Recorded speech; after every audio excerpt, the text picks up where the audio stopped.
আসসালামু আলাইকুম রহমতুল্লাহি ওবরকাতুহু।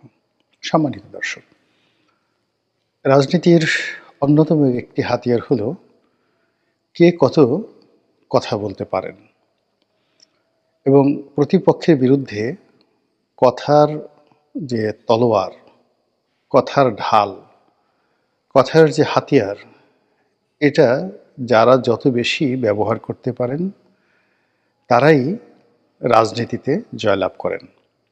রাষ্ট্র পরিচালনায় তারাই পারঙ্গমতা দেখান। যেদিন থেকে রাষ্ট্র ব্যবস্থা প্রতিষ্ঠিত হয়েছে ঠিক সেই সময়টি থেকেই একটা হলো রাষ্ট্র পরিচালনা, রাষ্ট্রের অভ্যন্তরীণ।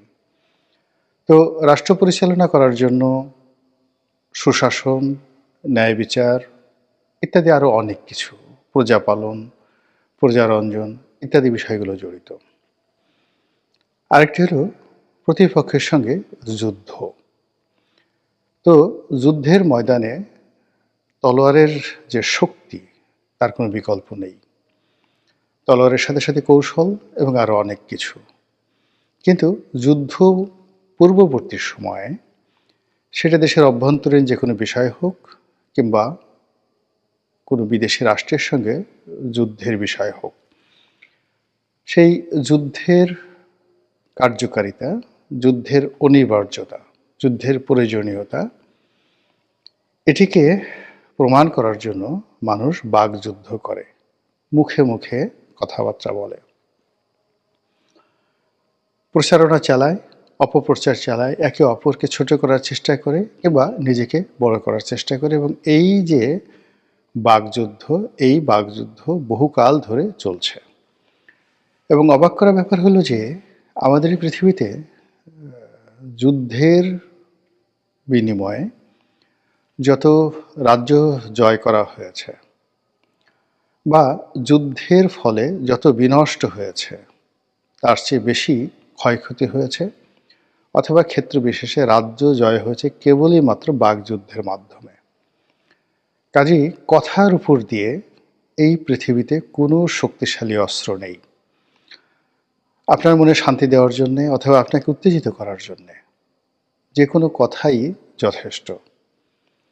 এজন্য সকল রাষ্ট্রে, সকল ব্যবস্থায় সবচেয়ে উত্তম, সবচেয়ে যোগ্যতম এবং সবচেয়ে মেধাবী যে মানুষটি, সেই মানুষটিকে নিয়োগ দেওয়া হয় কথামন্ত্রী হিসাবে, যেটিকে আমরা এ যুগে তথ্যমন্ত্রী বলি, এ যুগে আমরা প্রচারমন্ত্রী বলি।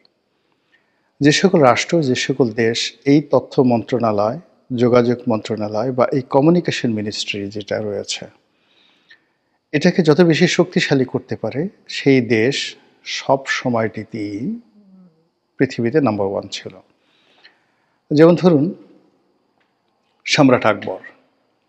তো সম্রাট আকবরের যে রাজদরবার, সেই রাজদরবারে তো বহু মানুষ ছিলেন, কিন্তু আমরা যেভাবে আবুল ফজল বা টোডরমল তাদের মতো জ্ঞানী গুণী লোককে চিনি, কিন্তু তার চাইতে আমরা বেশি চিনি বা বেশি জানি মোল্লা দোপেয়াজা অথবা বীরবল, এই দুজন নবরত্নকে, অর্থাৎ নবরত্নের অন্যতম দুজন এই রত্ন, বীরবল এবং মোল্লা দোপেয়াজাকে।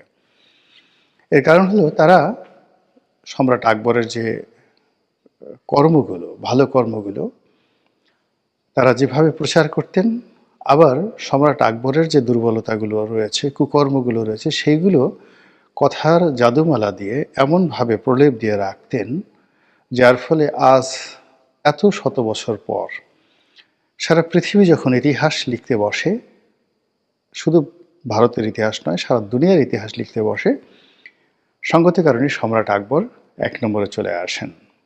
তো যেটা বলছিলাম, সেই যে বাকযুদ্ধ, সেই বাকযুদ্ধ এখনো চলছে।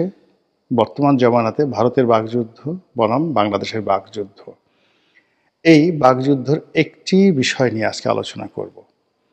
সেটি হলো বাংলাদেশের এই মুহূর্তে যারা সরকার পরিচালনা করছেন এবং তাদের পক্ষে যারা কথাবার্তা বলছেন বিভিন্ন সামাজিক মাধ্যমে, তারা ভারতকে হেয় করে কী কী বক্তব্য দিচ্ছেন, সেই বিষয়গুলো নিয়ে আলোকপাত করা।